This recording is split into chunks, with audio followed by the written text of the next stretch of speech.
راحي كريم عظيم عليم حليم حكيم متين منان رحمن فتاح غفار تواب رزاق شهيد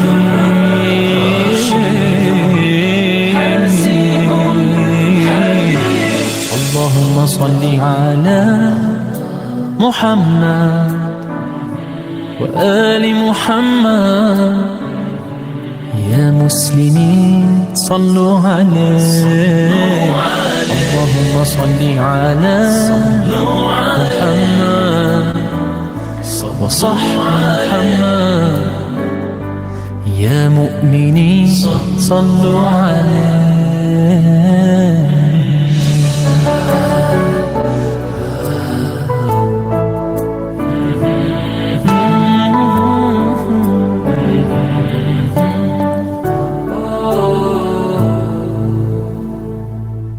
لطيف خبير سامع بصير جلي رقيب مجيب غفور شكور ودود قيوم رؤوف صبور مجيد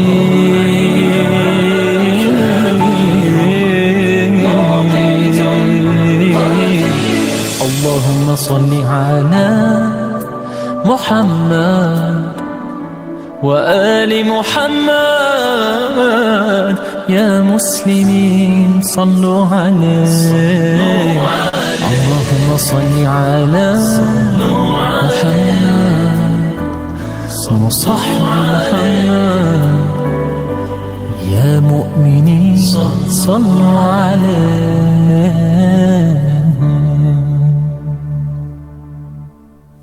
الله أكبر الله أكبر لا إله إلا هو الملك القدوس الله أكبر الله أكبر يا رحمن ارحم ضعفنا الله أكبر الله أكبر يا غفار اغفر ذنوبنا الله أكبر الله أكبر يا ستار استر عيوبنا الخبير الله أكبر الله أكبر يا معز أعز أمتنا الله أكبر الله أكبر يا مجيب أجب دعانا الله أكبر الله أكبر يا لطيف ألطف بنا يا لطيف ألطف بنا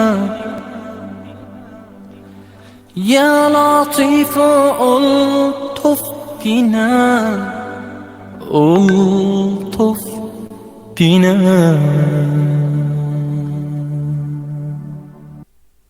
مولاي صل وسلم دائما أبدا على حبيبك خير الخلق كلهم مولاي صل وسلم دائما أبدا على حبيبك خير الخلق كلهم.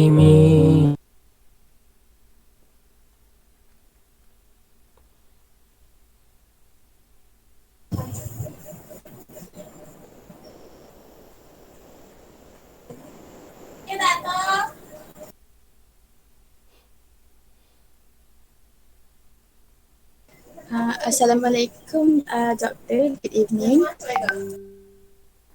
Waalaikumsalam warahmatullahi wabarakatuh, and a very good afternoon to you too as well, Nur Shafika. Okay, insyaAllah, Doctor, we will start sharp at 3 p.m. Alright, thank you so much.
Alright, so currently it's 3 p.m.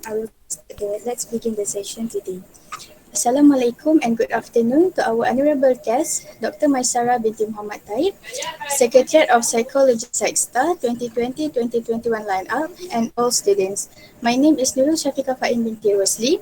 I will be the mistress of ceremony for the second session, replacing the first MC. I would like to welcome all of you for the second session of this webinar, which is the research writing module.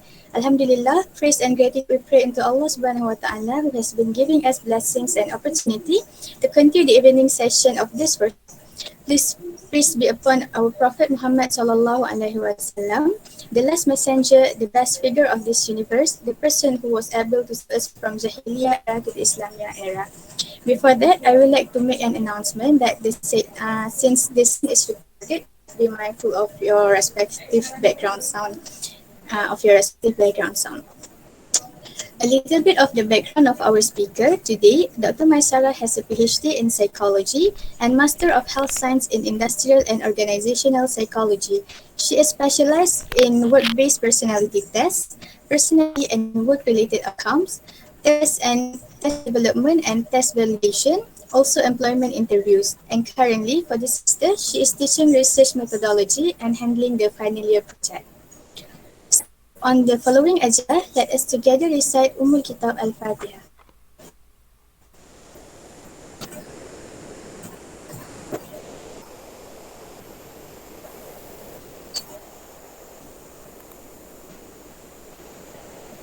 Next, let's continue to the main agenda, which is the speaker's presentation of the research writing module. Without further ado, I would like to invite Dr. Maisarah binti Muhammad Taib to deliver the module. In the name of Allah, please welcome. Thank you so much, Sister Nurul Shafiqah. Alright, Assalamualaikum warahmatullahi wabarakatuh and a very good afternoon to everyone. First and foremost, I would like to thank PSYCSTA Education Bureau for inviting me for this very short course, okay? Or we could rather say it's a crash course on research writing. Right, thank you so much. I am very honored to be here today. So please allow me to share my screen. Okay, one moment please.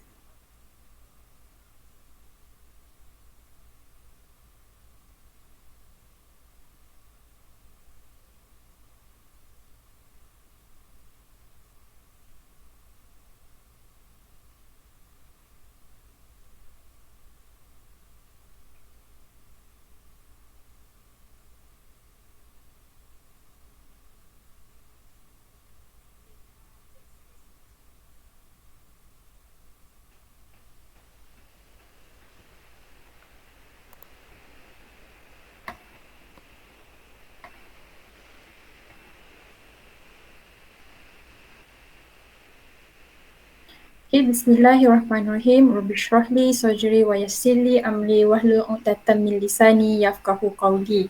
Alright. All students who attended the session today, I can see that some of you are my student this semester for PSYC 2999 research methodology, and some of you is also my supervisee for final year research project this semester. Right, so some of the content here might be familiar to you. Is something that I have been emphasizing for the past 4 weeks of the semester. Right, so the PSYCSTA Education Bureau has requested me to sort of prepare a crash course as a refresher for students embarking on PSYC 3031, non-experimental and experimental psychology, as well as PSYC 4994 final year project. So this short course this afternoon, okay, is served as a refresher for all of you on how to write a research paper. Right, so by the end of the session, students should be able to, number one, effectively write title, introduction, and abstract sections of a research paper. Secondly, students should be able to argue and write the research significance. Thirdly, students should be able to review and analyze past literature. Okay, and then fourthly, students should be able to write a well-justified method section. And last but not least, students should be able to write a good discussion and conclusion section. So basically for today, we are going through section by section of a research paper and how to effectively write each section.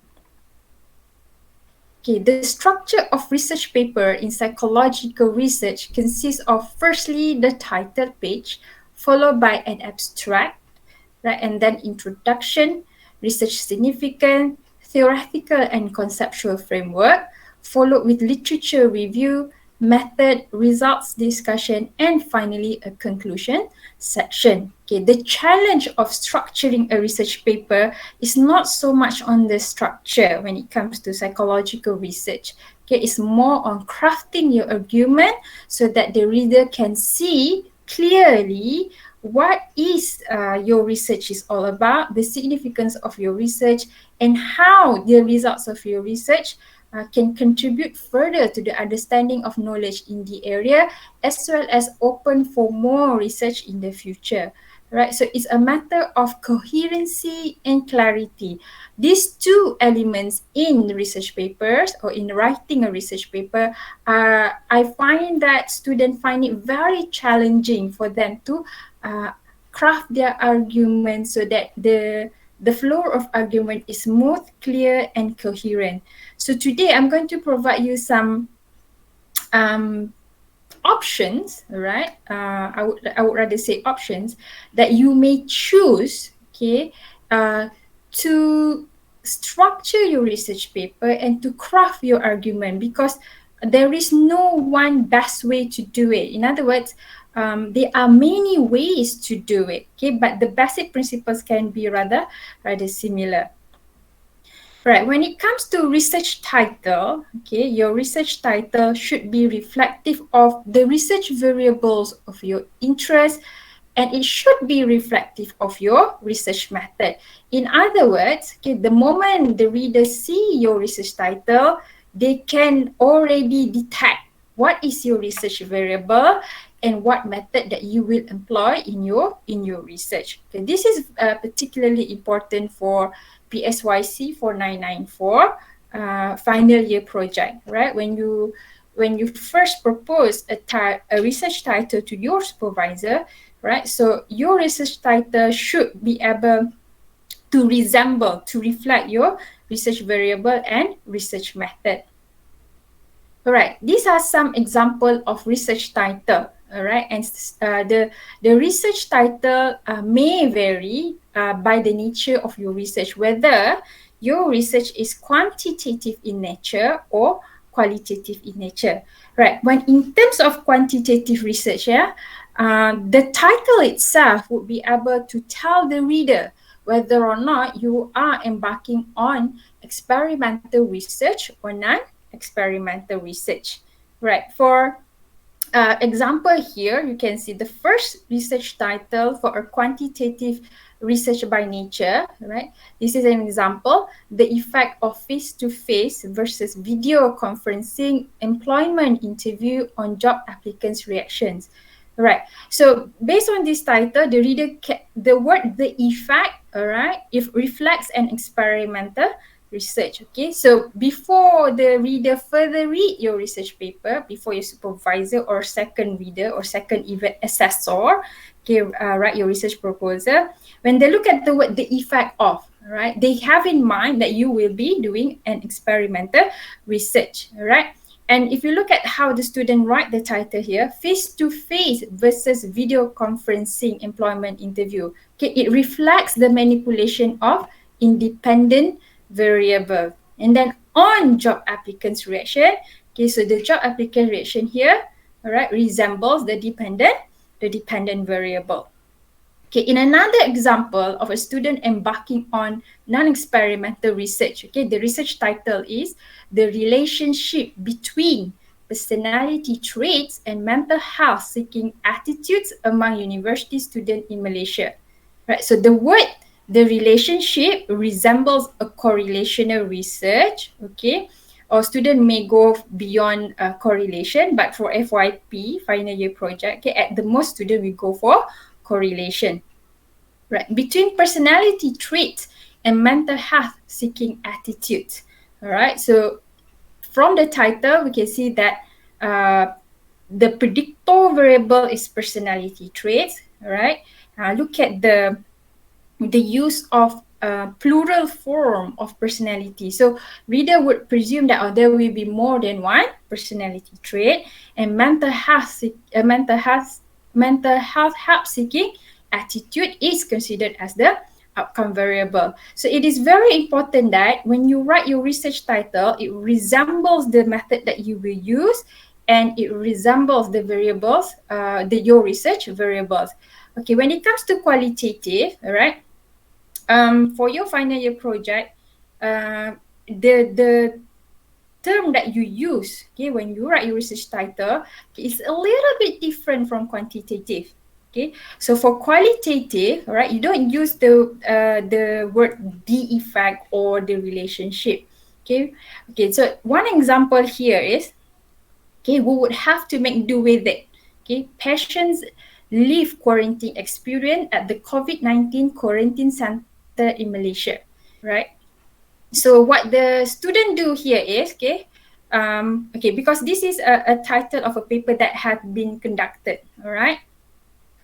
So the student, the author of the paper took one of the interview excerpt, okay, we would have to make do with it, all right, to make it part of the title. Okay, but what is the most important when you write a qualitative research, okay, it should reflect the qualitative data analysis that you employ in your study, or the one that you will be employing in your study if you are doing a research proposal. So where is the keyword here? The keyword here is live experience, okay, the experience, all right. If you have taken PSYC 2999, okay, among types of qualitative data analysis, a specific type of qualitative data analysis that looking into individual subjective experience is interpretative phenomenological analysis. So the title reflects an IPA study. Okay, so by looking at the title, reader can see that the nature of the research is a qualitative research. Okay, another example of a qualitative of a research title that are very much reflective of a qualitative research, okay, exploring the millennials' work values, a Malaysian perspective, right? So the keyword there is exploring. So qualitative is very much exploratory in nature, right? And the word exploring may resemble the basic type of, it can be advanced type as well. Okay, but exploring the word exploring is usually associated with thematic analysis. Okay, the first thing that came into the mind of the reader when they read the title, this could possibly be a qualitative research and presumably a thematic analysis. Right, so these are the things that you need to consider when you write your research title. Right, and when you prepare your APA title page, please follow the recent version of APA title page for students paper, right? Okay, after the title page, okay, you would have a abstract page. Okay, so what is an abstract? The abstract is a short summary of the research so that readers know exactly what the paper is about. And usually, although it is the first section of a research paper, right after the title page, abstract is actually written when you have completed other section. In other words, it is the last section to be written. Okay, what is included in an abstract? Okay, you include your research problem and objective, what are the methods that you use, what are your key results and argument, what are your conclusion.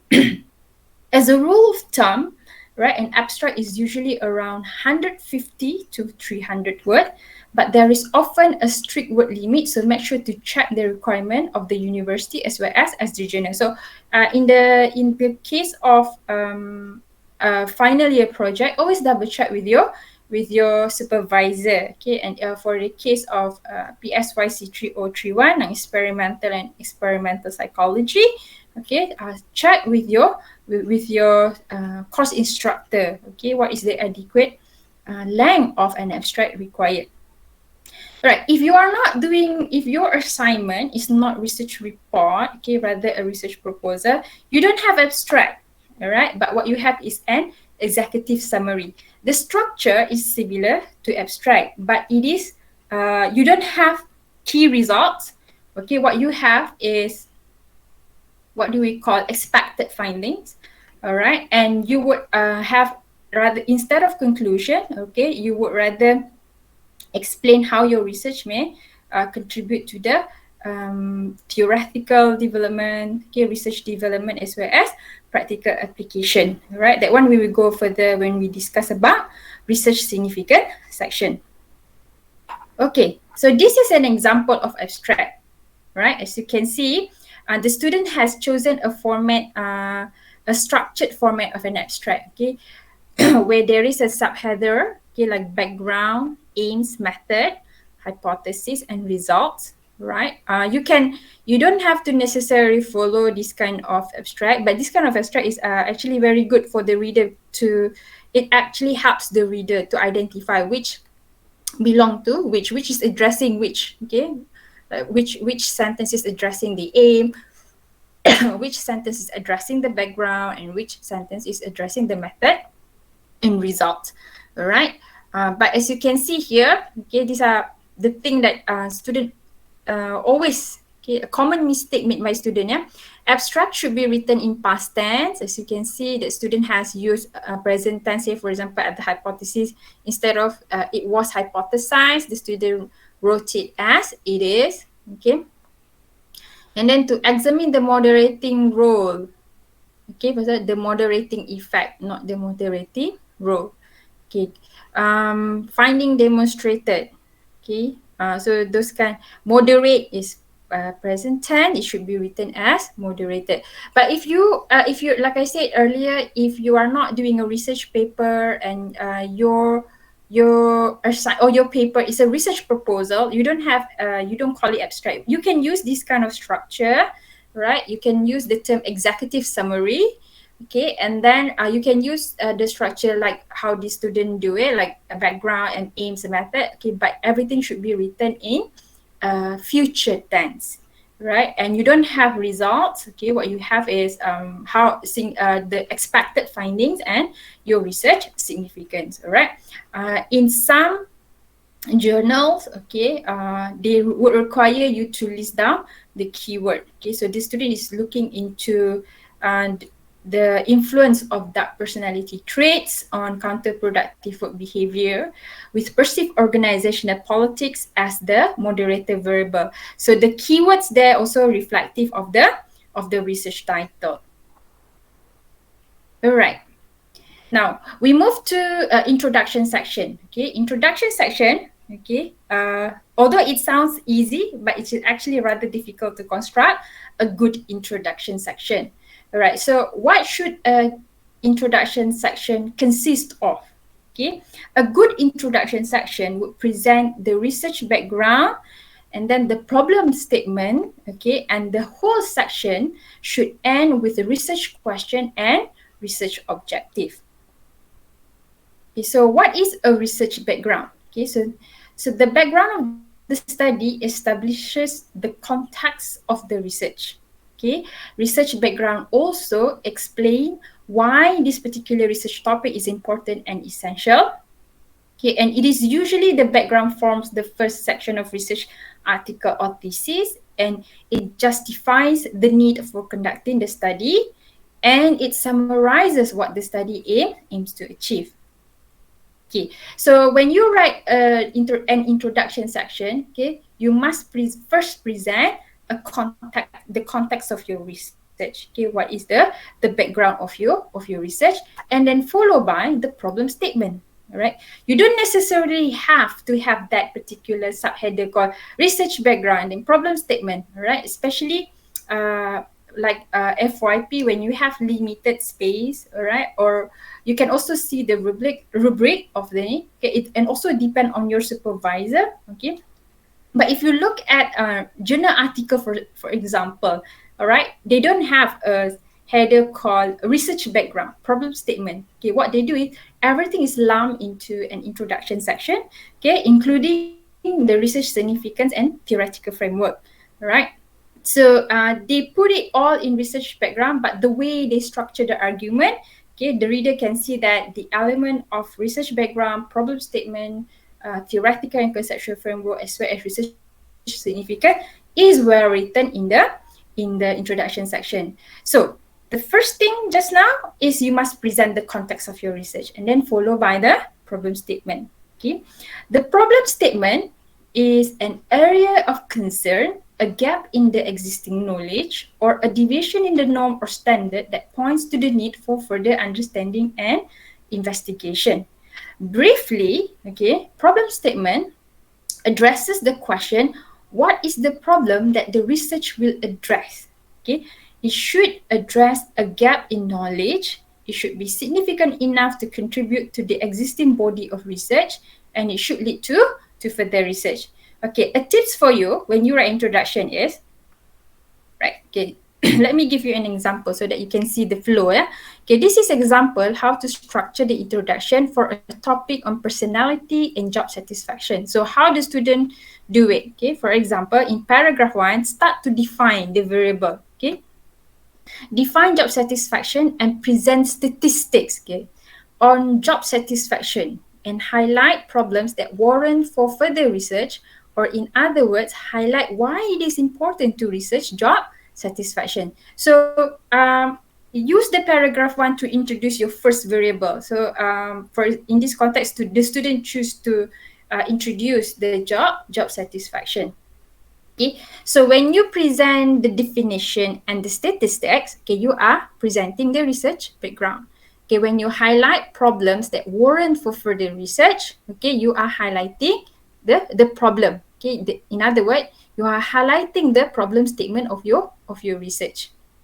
Okay, and then make use of paragraph 2 on the other variable of your research. Okay, in this context, okay, in this example, student introduces a definition of personality, okay, and inform the reader whether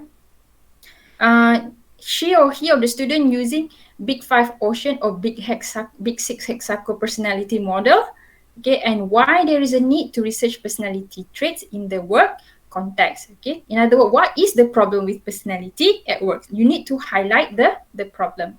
Okay, and in paragraph 3, okay, present general findings on how personality may predict job satisfaction. All right. In other words, at the paragraph 3, you combine the issue. Okay, paragraph 1 is on the outcome variable.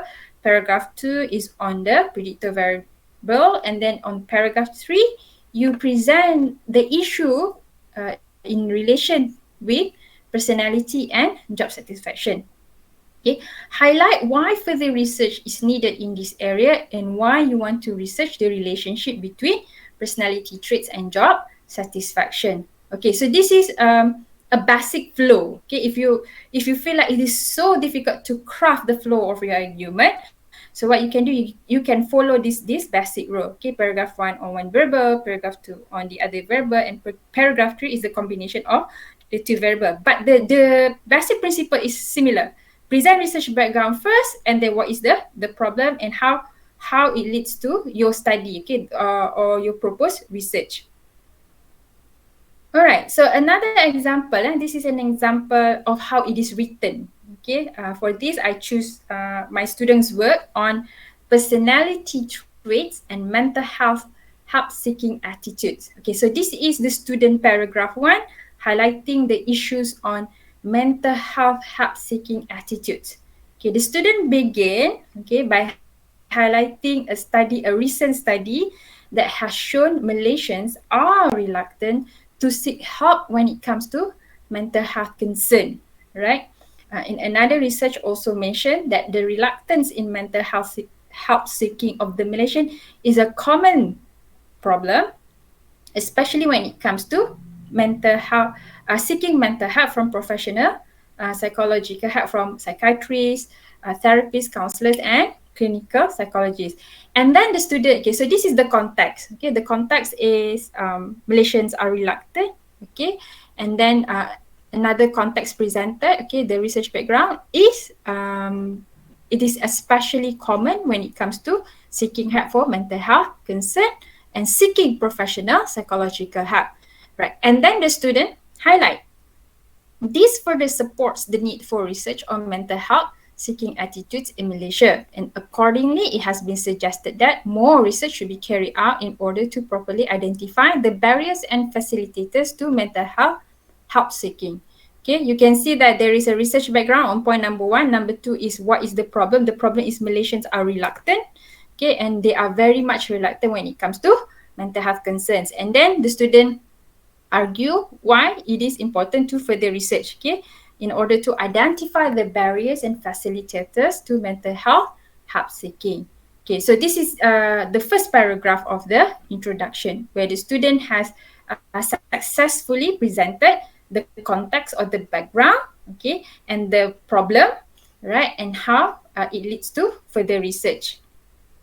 Okay, in the second paragraph, students are still addressing the issue of mental health, but the students justify why is it important in the context of university student. Okay, in less than a decade, Malaysia university students recorded an increase of mental health problem with 10% in 2011 to 20% in 2016. Okay, the student presented the statistics. So this is a very good research background. Okay, followed by that, okay, the problem here is Malaysian students also recorded higher mental health problem and negative mental health help-seeking attitudes, along with lower self-compassion and resilience compared to the UK student. Okay, the problem is not only that there is an increase of mental health problem, but there is also negative attitude toward mental health help-seeking. So these alarming statistics call for a research to look into the attitudes of Malaysian students when it comes to mental health help-seeking. All right, so this again shows the flow. Present the background, and then what is the problem that you would like to address, what is the gap in research, and then how it leads to further research. Okay, in paragraph 3, students relate the issues of mental health help-seeking with personality traits. Okay, so the student begin with, past studies have suggested that the personality traits play a significant role in influencing the attitudes, intention, and utilization of mental health services. So a number of studies on the influence of personality on mental health help-seeking attitude have been conducted, and finding demonstrated that agreeableness and openness personality traits significantly associated with positive mental health help-seeking attitudes. However, research still calls for further examination of personality traits and mental health help-seeking attitudes in order to better understand the role of personality traits in predicting positive or negative mental health help-seeking. So the problem, the research background is past study has shown that personality traits play a significant role, right? And then the student present the gap in research, okay, where they found only 2 personality traits, hence call for further research. Okay, and end your introduction with a statement of research question and research objective. Okay, and when you write your research question, okay, for example, when you ended the paragraph 3, you can say the main questions that the present research aim to answer is what is the relationship between personality traits and mental health help-seeking attitudes among university students in Malaysia, and therefore the objective is to examine the relationship between personality traits and mental health help-seeking attitudes among university students in Malaysia. Sorry, there shouldn't be a question mark there, right? But when you presented your statement of research objective, okay, it should align with your research topic, research question. Okay, so this is an example how you can write a very good introduction section, so the reader can see the flow. So the tips are very simple: present background, present the gap, and how it leads to future research. Okay, the next section, okay, especially for PSYC 4994 final year project. All right. So for final year project, students are required to argue the significance of their research. Okay, so when students are required to justify, okay, the significance of their research. Okay, the student should justify, okay, the significance of their research for theoretical development, for research development, and for practical application. Okay, for for non-experimental and experimental psychology, okay, you are not required to have a research significance section particularly, but you can embed it somewhere in your introduction section without having one specific section on research significant. It is because the nature of the course where students are required to produce 5 research papers. Okay, I think there is a word limit as well as page limit. Okay, so you may omit this particular section, but for PSYC 4994, this section is compulsory. All right. So the first research significant is you should tell your reader how your study may contribute to the theoretical development of the research area. Okay. So this is what we call significance for theoretical development. Okay. Using the same example of personality traits and mental health help-seeking attitudes. Okay. Every single research area, it has underlying theory. Even if it doesn't have underlying theory, in other words, it is not a theory-led research, rather it is based on research model. Okay, the area developed based on research model. So you need to identify the research model in the area, right? But if you ask me, most area would have the underlying theory. Okay, so in the case of seeking mental health help-seeking attitudes, okay, one of the prominent theory basing the research in this area is a theory of planned behavior, TPB, by Edgerton 1980. Right, you learn about this theory in social psychology course. Okay, so according to TPB, intention to seek help for mental health and eventually seeking help for the mental health are first determined by mental health help-seeking attitude.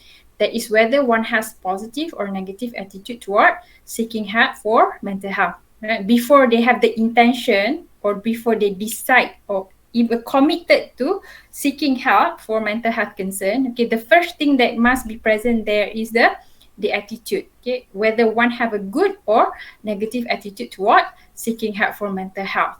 So the mental health help-seeking attitudes can also be influenced by personality traits. Okay, and the two most important personality traits that are found to positively related to mental health help-seeking attitudes are openness and agreeableness. And other personality traits such as extroversion and neuroticism have been found to moderate the impact of stigma and mental health help-seeking attitudes. So students argue because TPB is a theory that is not about personality. All right. So the difficulty here, the challenge here for students is to relate the theory with personality. Okay, so look at how the student idea. So researching the relationship between personality traits and mental help-seeking attitudes can therefore extend the TPB by providing further evidence on the role of personality traits on mental health help-seeking attitudes. Right. So this is how the student argue that because research had found personality traits play a significant role in influencing the positive or negative attitude towards seeking help for mental health, all right, the student argue that if we further research personality trait, it can further extend the explanation of in theory of planned behavior, whereby, okay, whereby seeking help for mental health and intention to seek help, right, is influenced by the attitude, right? So by having personality traits to explain the attitude, it can further extend the theory of planned behavior. Okay, so this is one example how you can argue how your research contribute to theoretical development. Students always find this particular section very, very difficult. But if you can identify the theory, and then you should be able to craft your argument. All right, on research development, okay, you should be able to answer this question when you write the research significant on research development section. Okay, how your study may contribute to the development of research in the area. Okay, in order to answer the question, okay, you need to figure out how your research can contribute to the development of research in terms of, it can be in terms of design, It can be in terms of method, it can be in terms of sample, and it can be also in terms of knowledge advancement. So like how your research can add to the current state of knowledge in the area. So let's have a look at the example. Okay, the example here. Many past studies on the role of personality traits or mental health help-seeking attitudes among university students have been conducted mainly in the Western region. Alright, so the student argue in terms of research sample. Okay, a study conducted in the US has explored the relationship between 5-factor model and attitudes towards seeking mental health help. And very few studies have been conducted in the non-Western regions, Malaysia included. Right? And then the student argued that given the rising cases of mental health problem among university students in Malaysia, along with negative mental health help-seeking attitudes among Malaysian university students as reported by a research. So researching this issue, okay, may offer understanding on how individual differences can influence attitude towards seeking help for mental health. Right, so the student argue in terms of, there are two things that the student argue here. First, in terms of sample, right, and secondly, in terms of how the study can add to the knowledge, okay, that may offer understanding on the role of individual differences. So this is how you craft your argument on how your research can contribute to the research development. And the third aspect of research significance is practical application. Okay, so in this section, you should be able to answer the question how your research may contribute to either solving problems in the society, community, industry, or organization, and how your research may contribute to policy development. Okay, so the student for this particular topic, okay, they presented first past literature that shows specific personality traits should be considered when developing strategies to promote positive attitude towards seeking help for mental health. So the finding of the present study can therefore be used to design awareness and promotional campaigns promoting positive mental health help-seeking attitude. So you can see that the student addressing the issue of intervention, designing and intervention for the society and community. Okay, you don't have to address all. Okay, as long as you can clearly argue on how your research may contribute to either solving problem or for policy development. If you can craft an argument that addressing both solving problems in the society, community, as well as policy development, that would be great. But even if you address either one, it's enough for final year project. Okay. Okay, the next section of the research significance is called theoretical and conceptual framework. This is also a required section in your final year project. Okay, like I said earlier, every single research has its underlying theory. If it doesn't have underlying theory, at least it has research model to govern further research, especially when the area has been researched for decades. All right, even if it doesn't have theory, it has a very well developed research model. So this is an example of research model rather than theory. So in this research model by Chaburi et al. 2018, it shows that cyber stalking, cyberbullying, and cyber trolling, okay, can be resulted or can be predicted, okay, or can be influenced by the dark personality trait. Okay, in this case, it's sadism, narcissism, Machiavellianism, and psychopathy. Right?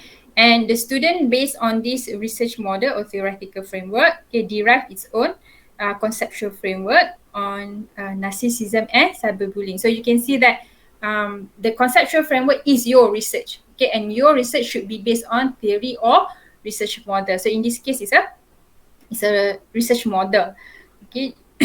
And your research cannot come out of nowhere.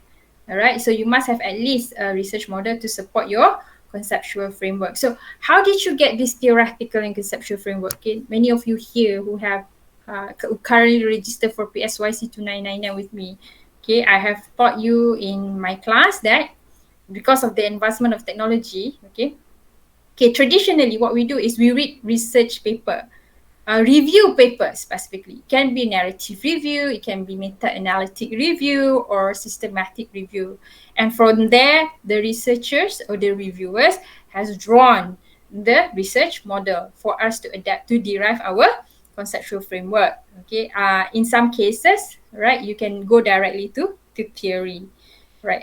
There are also review of theories in a particular research area. So you can also look into review paper on theories that can be used as your theoretical framework to derive your conceptual framework. But with the advancement of technology these days, you can easily identify the theoretical framework for your research topic through Google search, but search exactly using Google images. Okay, for example, the student who are interested to study dark personality and cyberbullying, okay, what the student can do is type the word theoretical framework, dark personality and cyberbullying, all right, and go to Google Images, okay, and then there are a lot of images. So once you saw an images where you can derive your conceptual framework, go directly to the link and download the full paper so that you can get the explanation in detail what the theoretical framework or research model is all about and how you may derive your conceptual framework. So you have a shortcut these days. Okay, you can just go for Google Images, and Google Images will direct you to the paper instead of us before, when we don't have this kind of search engine. All right, we really have to read all the review papers, and sometimes we have to draw our own research model based on the review of past research. Okay, but the best is actually to read the review paper. Right? But if you're so like lost, okay, so this is one way to do, especially for FYP. Can you have like only 2 weeks to prepare for your proposal outline, okay, and then the next 2 weeks you have to submit the full research proposal. So students find it very challenging to find the theoretical framework or the research model underlying the topic of their interest. So this is one of the shortcut, but make sure you read the whole research paper. Don't just take the images. Okay, the next section, okay, is the literature review. Okay, what the literature review section should answer is, what do we already know in the immediate area concerned? Okay, what are the characteristics of the variables and their relationship? Is there any inconsistency or shortcomings in our knowledge and understanding? And what evidence is lacking or inconclusive or contradictory or even too limited? And what can be further researched by future research? Okay, so when you structure your literature review should answer all these questions. So, but how to do it? Okay, how to begin a literature review? Okay, first you download the journal article, right? Download the journal article of your research topic. Like for example, if you are doing dark personality and cyberbullying, so go to Google Scholar and type dark personality and cyberbullying. Okay, download the paper that research these two variables. Okay, in order for the paper to be included in your literature review section. Right. So when you get the paper, when you have downloaded the paper, identify the following. Okay, the author and year, the objective. Okay, what is the theory underlying the research? If not, what is the research model? Okay, the hypothesis. Okay, the method used, the sample, the result, the strength and the limitation of the research. Okay, the review comes. Your review comes. Okay, when you you criticize the research paper in terms of their strength and limitations. Right.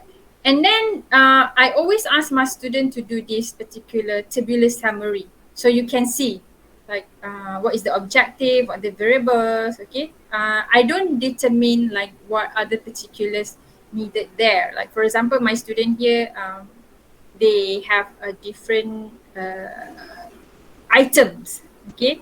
I would prefer this kind of items, like the student identify from the paper the objective, the theory, the hypothesis, okay, what the method used is experimental or non-experimental. Okay, who are the sample? What is the results? And then the strength and limitations. Okay, but the student would rather use a different item, which is fine, as long as when you write it, okay, it's reflective of your summary. Okay, you don't just summarize, yeah, when it comes to literature review, you need to review. So what does it mean by review? Like I said earlier, you address the strength and the limitations of the research that or the paper that you read. Okay, I will always advise my student to have this tabular summary so that it will be easy for them to write the review. Okay, this is an example, okay, how this table, alright, is written in a full text. Okay, first identify the paper, identify the following, alright, and then do a tabular summary, and then you can write the review. Okay, for this example, the student read a paper for their research topic on peer influence and smoking among adolescents. So this is an example of the paper that the student have used for their review. So the first part of the paper, the student summarized, okay, based on tabular summary. Right, Haas and Schaeffer conducted a study to investigate whether peer influence was asymmetrical on smoking among adolescents. Okay, and then the student addressed the theory, the model. Here they use the model. The study used the stochastic actor-based model for co-evaluation of smoking behavior and peer influence. Okay, the research used stratified random sampling. Okay, students were given surveys to fill in and were studied longitudinally, meaning the data was not collected at one particular point of time, but the data was collected over a certain period of time. And then the student highlight the results show that adolescents had a stronger tendency to follow their friends into smoking rather than out of the it here refer to the smoking. This meant, okay, that there was a significant effect of peer influence on smoking initiation and smoking cessation. Right. So the review part, okay, the second part. So there were several limitations found in this study as well. Okay, so you don't just summarize. Okay, you should also criticize. Okay, the study design was not able to quantify the relative strength of peer influence on smoking initiation and smoking cessation. The study used data that was collected in the mid-90s, so it could have low generalizability. Okay, and then the student argued because it was conducted in Western culture. Okay, future research should delve into finding out the reason behind adolescent motivation to begin smoking. Because some reasons behind their motivation could be due to wanting to fit into a particular peer group. So thus, this would help add on the literature behind the relationship between peer influence and smoking cessation. Okay, the student has highlighted the limitation of the study, and the student linked with like why is it further important to research peer influence and smoking among adolescents. The student highlight the issue of the motivation behind wanting to smoking with the motivation wanting to fit in. All right. So this is an example of how you read a research paper. Okay, summarize first and then provide your review. The review part is usually quite challenging for students to write, but you can actually identify the limitation and strength of a research in the research paper itself, because the research paper itself have what do we call limitation section. Okay, you can use that to criticize the paper, okay, but also acknowledge the contribution and link it back to why further research in this area is very, very important. Okay, so this is how you begin a literature review. Okay, summarize the paper and provide your criticism. Okay, for each of one paper. Okay, and then let's say you have like 5 or 6 papers on the topic of your research. Okay, so how do you arrange them in the literature review section? You could either arrange them sequentially or thematically. Right? Okay, sequentially means each paper, you can start with an introductory section saying that there are a numbers of research have been conducted on personality traits and seeking attitudes towards seeking help for mental health. for example. So and then you the next sentence you write firstly. Okay, one paragraph, the summary of the research and your criticism. And then secondly and thirdly and fourthly and fifthly, for example. Okay, you can do that. There's nothing wrong with it as long as there is a review for each of the paper. Or you can do it thematically. Okay, by putting, okay, especially it really depends, especially when the variable have like what do we call a concept with multiple construct. Okay, personality, they have like multiple construct. They have like at least 5 factor, right? So you can arrange the research paper by themes. Like the first paragraph addressing the research paper that have examined openness, personality trait, and mental health help-seeking attitude. Okay, and then the second theme is on conscientiousness, followed by extraversion, agreeableness, and neuroticism. So in each theme, you presented the research paper in the same way like how you begin reviewing past literature, right? Summary of the research, and then the findings and your review. So there's nothing wrong with sequential, right? You can also structure your literature review by thematic or by themes. Okay, and the literature review is statement of hypothesis, right? That's why it is very important for you to review past literature first, because it would affect how you're going to formulate your hypothesis.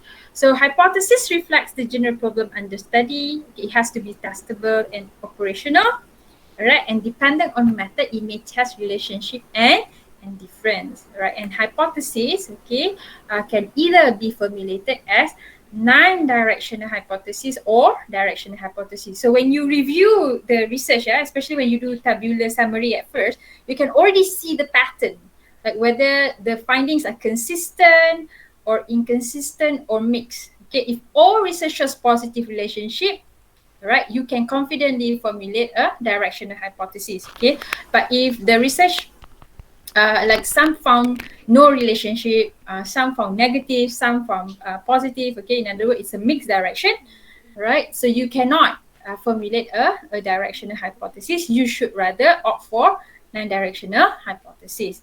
And the challenge when you formulate your hypothesis, okay, it has to be, okay, these are characteristics of good hypothesis. I think this is quite basic. I think you know already. It should be in declarative form. Precise relationship between variable, it reflects the theory or literature, brief to the point, and it is testable. I think the challenging part is the testable one, right? And to write a hypothesis that reflective of the method that you will be using. Okay, testable hypothesis is a hypothesis that include the operational definition of your variables, right? Okay, for example, okay, if you're doing experimental research, okay, so your hypothesis should be testing different. So you shouldn't be formulating hypothesis there is relationship, right? So it's totally contradict with experimental hypothesis. And when experimental hypothesis, the first part, the hypothesis not only reflective of testing different, okay, it's also it must also reflect the manipulation of the independent variable. Okay, so and then each variable must be operationally defined first before you can formulate the hypothesis. As you can see over here, okay, the students would like, in an experimental research, the student would like to see the effect of violent video game on aggression. So violent video game, when it comes to experimental hypothesis, the independent variable, when it is operationally defined, it should reflect the, what do we call, manipulation of the independent variables. Okay, and manipulation of independent variables, at least presence and absence, right? Presence of violence in the video game or non-violent, absence of violence. So it is operationally defined as either playing violent or non-violent video game. And then when it comes to aggression, okay, you can have aggression questionnaire or aggression scale, right? So the score is the one that shows that the hypothesis is testable. The score is the one that can be tested, right? So if past research shows mixed direction, right, the student can write, formulate a non-directional hypothesis, okay, by including, okay, by embedding the operational definition in the statement of the hypothesis. For example, there is difference between student playing violent or non-violent video game. So that is the operational definition of the independent variable in their score in aggression questionnaire. That the score in aggression questionnaire is the operational definition of the dependent variable. Okay, if past research shows direction, okay, then you consistently show direction. Right, then you can opt for direction hypothesis. Okay, for examples, in this case, a student playing violin will score more in their scores in aggression questionnaire than those playing non-violent video game.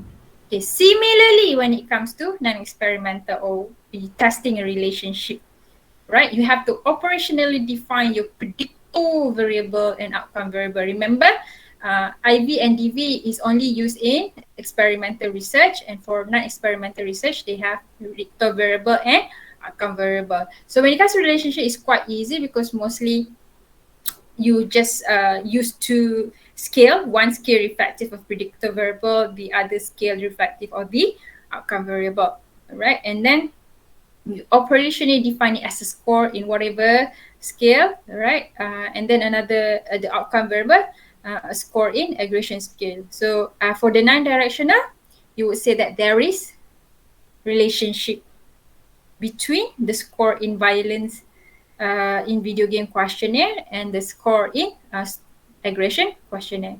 So if past research show direction, then you can opt for direction. Like for example, there is positive relationship. Okay, so be careful of your you have to think, right? You really have to think of, based on your review of past literature, what is the best format of hypothesis formulation for you? Is it directional or non-directional? And then you go back to your research title. What is your intention on the very first place?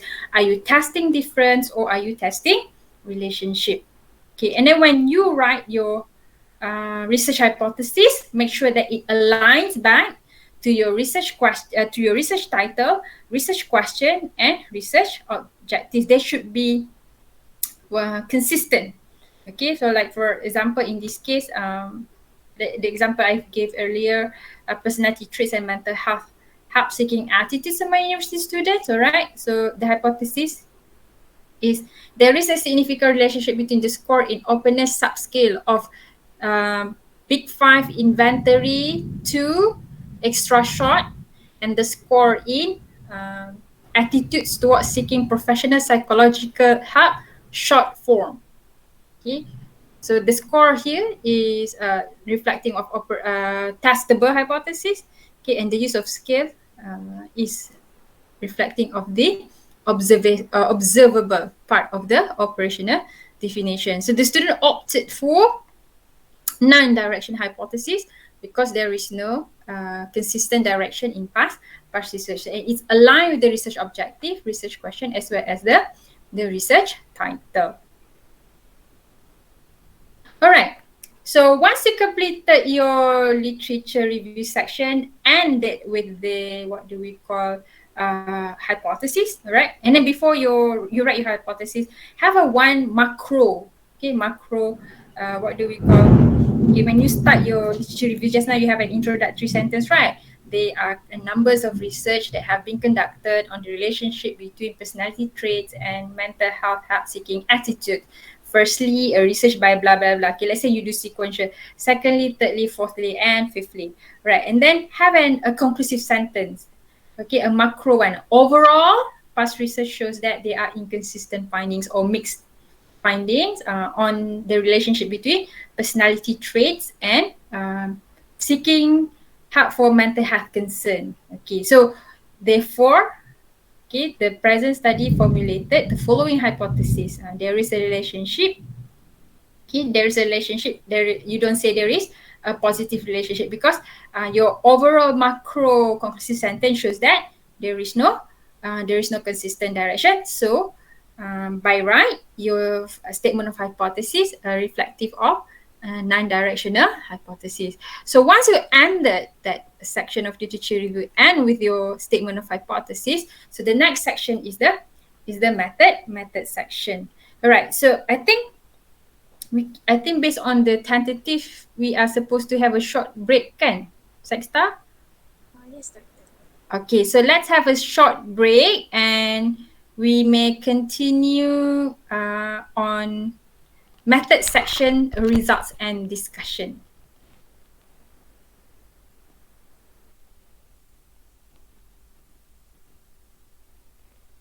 Attention to all participants. Now we have a 10 minutes break and all the participants are expected to be able to gather again at 4:10 p.m. Thank you.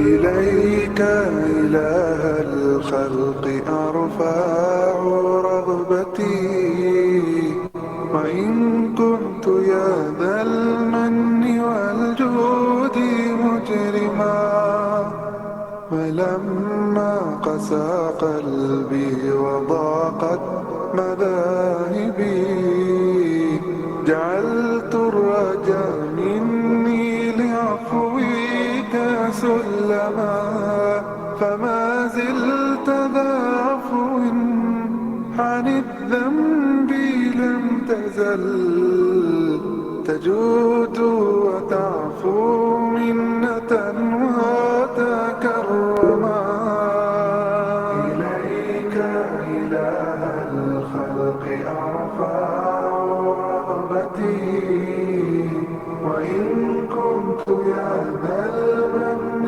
والجود مجرما ولما قسى قلبي وضاقت مذاهبي جعلت الرجاء مني لعفوك سلما فما زلت ذا عفو عن الذنب لم تزل تجود وتعفو منة وتكرما ألست الذي غذيتني وهديتني ولا زلت منانا علي ومنعما عسى من له الإحسان يغفر زلتي ويستور أوزاري وما قد تقدما فإن تعفو عني تعفو عن متمرد ظلوم غشوم لا يزاهل ما ثما وإن تنتقم مني فلست بآيس ولو أدخلوا نفسي بجرم جهنم إليك إله الخلق أرفع رغبتي وإن كنت يا ذا المن والجود مجرما ولما قسى قلبي وضاقت مذاهبي جعلت الرجاء مني لعفوك سلما فما زلت ذا عفو عن الذنب لم تزل تجود وتعفو منة وتكرما فصيحا إذا ما كان في ذكر ربه وفي ما سواه في الورى كان عجما يقول حبيبي أنت سؤلي وبغيتي كفى بك للراجين سؤلا ومغنما أصون ودادي أن يدنسه الهوى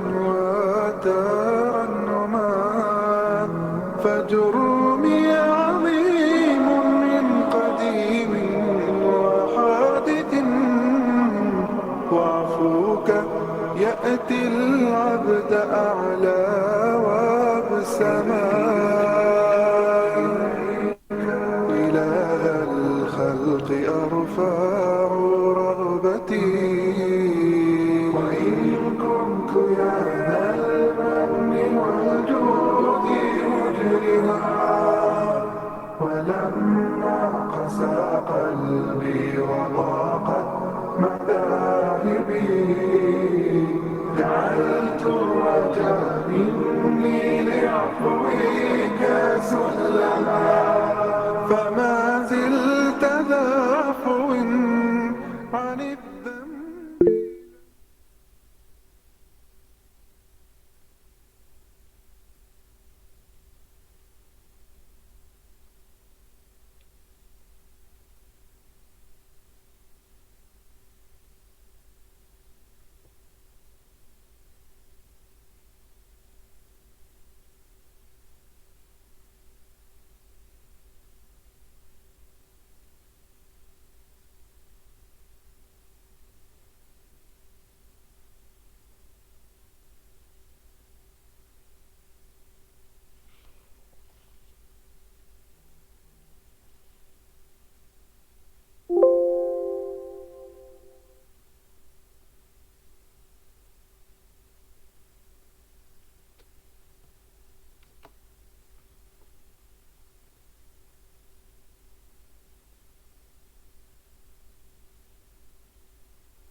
And the limitation of the research. Okay, the review comes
Okay, welcome back everyone. Okay, so I will continue with presenting with the writing the method section. Yeah. Okay, method section it usually consists of design. Alright, you have to write what is the design that you use for your study, the sample, as well as the measures, instruments, or materials, depending on the kind of research that you have. Like if you have experimental research, you might have instruments or materials, right? If you are doing correlational research, okay, because you are using two scales, for example, okay, the appropriate term would be measures, right?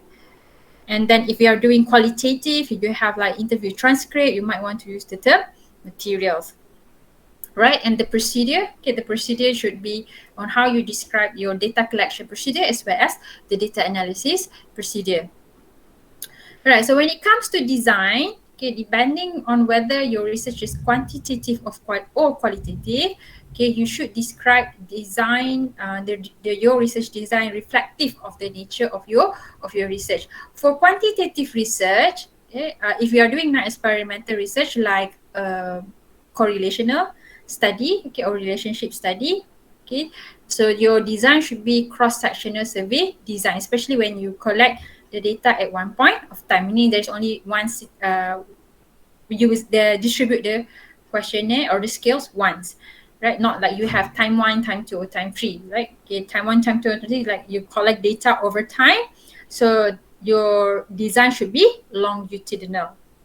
Okay, if you're doing experimental research, okay, so your design, when you write the design section, it should reflect the experimental design. Okay, for example, between subject experimental design or within subject experimental design or factorial design. Okay, with factorial, then you have to mention like how many factors vary at which level. For example, 2 times 2 factorial design, that means you have 2 independent variables, each vary at 2 level. Okay, so you have to be very clear on what is the experimental design employed in your study. So if you are doing qualitative, okay, if the interview, for example, you're using interview, the interview is conducted at one point of time, okay, like only one time interviewing with a participant, right? So you may write the research design section as the design of the study was a qualitative research approach with cross-sectional research design.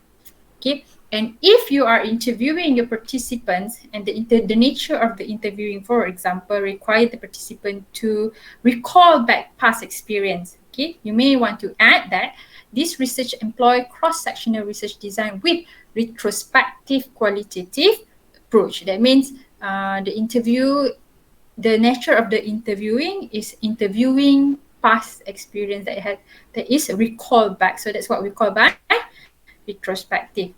So you have to be very clear on whether your study is a quantitative or qualitative, and then the way you collect the data, is it cross-sectional or longitudinal? All right. Is it when it comes to quantitative, is it experimental research design or non-experimental? Okay, and when it comes to qualitative, okay, is it just a one-time collection?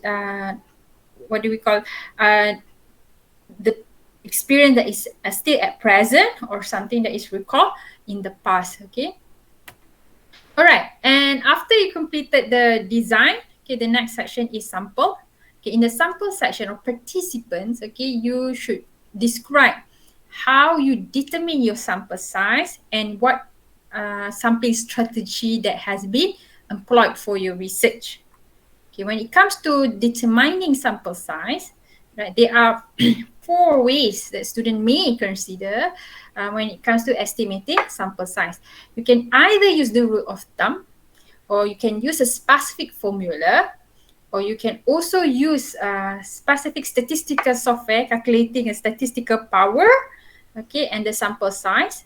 You can also depend on the review of past research on the sample size used in a particular research area, or even used in a particular research method.